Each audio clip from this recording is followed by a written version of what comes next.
This is chapter 43 of Getting to Know Grace. In the royal castle, the guard approaches the duke. Excuse me, are you waiting for someone? If so, the castle gates have been closed for the day, so we aren't admitting any more visitors. I can also clear a place for you if you are not hungry. If it's dreary, I can bring a book. The castle gates are closed? God damn it! Claude, that fool! Any word on Miss Grace? She's on the bottom floor. I'm sorry, sir, but I was ordered to not answer any inquiries or questions. That's too bad for me then. I'll be looking for you later. Ah! Should I be vague and say his daughter as well? Entry there is forbidden. Wait, why should I be afraid? I may be a prison officer, but I am still one of the king's royal guards nonetheless. If Duke Grace harmed me, that would be treason. He remembers what Herta has said to him. But the Duke's daughter has ordered me to give that prison officer a generous reward. When people are in difficult situations, they are more touched by small kindnesses. Don't you suppose you could get something as well, just like that prison officer, under the pretense of respecting a noble's dignity? Small kindnesses? I do have something, though it may not be much. In the Vatner's mansion, Herta is waiting for Marquis Vatner. I feel uneasy leaving her in that cold place alone. Even if she's taken the antidote, she still ought to be nursed. What if her fever goes up again? No, I have to use this time to think of a way to run away with Andrew. Even royalty won't be able to get away with poisoning a noble's food so easily. The Marquis won't allow Andrew to be left in the cell alone. There were too many witnesses. It'd be too dangerous to leave her there. The sound of a horse interrupts her thought process. Nay! Huh? She looks out the window and sees the carriage has arrived. Marquis Vatner enters holding Andrew. Father! My goodness, is that Grace? Yes, she will be treated here until the trial. This is a secret matter. Is she okay? The royal physician says it isn't contagious, but he didn't know the cause of the symptoms. The blue spots on her skin. You must continue to watch her from now on. Her fever hasn't gone down yet, and she's having difficulty breathing. Herta interrupts them. To my room.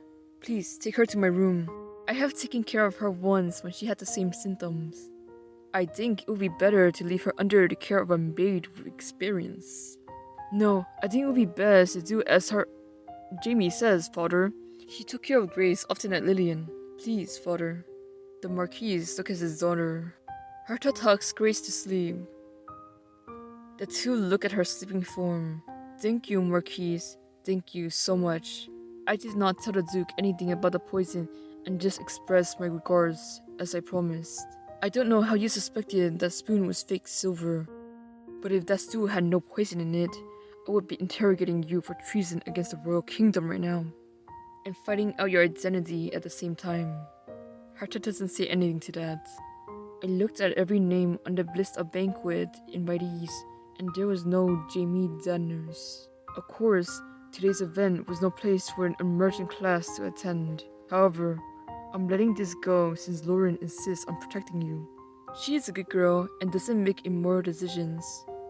However, she is also kind and sensitive. When she heard that her friend Herta had died, Lauren cried every night to exhaustion.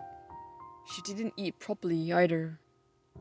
As her father, I don't want to see her in that state again. He's such a good father, I'm happy for Lauren. But the contrast between him and the Duke, oh wow, is a lot. Herta doesn't say anything to him. Jamie, don't forget to eat. You need stamina to nurse someone. And what about your father, Lauren? Father, you ought to be in your room. Don't just stand there in a room with ladies. Aww. At times like this, you're just like a sharp-tempered wolf pup, despite looking like a poodle.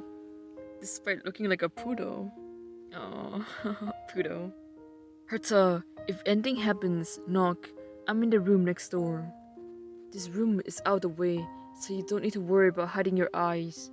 I've told the staffs that no one is allowed up here. I may look cute, but I'm quite strict. Thanks. Thank you, Lauren. The next day at the Vatner's mansion, Grace has woken up. I feel dizzy. Where am I? She looks to her side and she sees Herta. Herta, how? Is this a dream? A dream? This was the most exhausting day of my life. Goodness, with such a naughty mistress, I'm starting to think one of me is enough. Don't leave me. I'm so scared. A world without you is strange, and because I can't get used to it. That is the familiarity effect, where you spend more time with someone, your bond with them is increased, and you develop baby feelings for them. Grace is shocked by Herta's words. If this really isn't a dream, no, even if this is a dream, I love you. Oh, that is so cute. 5 times I've read this story, and I still love Grace. I still love this. I love you, Herta. Why does your confession hurt so much? Because this love is undeserved, and because I can't say for certain that my heart is as big as yours. So I feel sad, but I face my hurt now. Me too. A little. Oh, that's so cute. It will surely become equal someday. While at the royal castle, the Duke is coughing in his cell.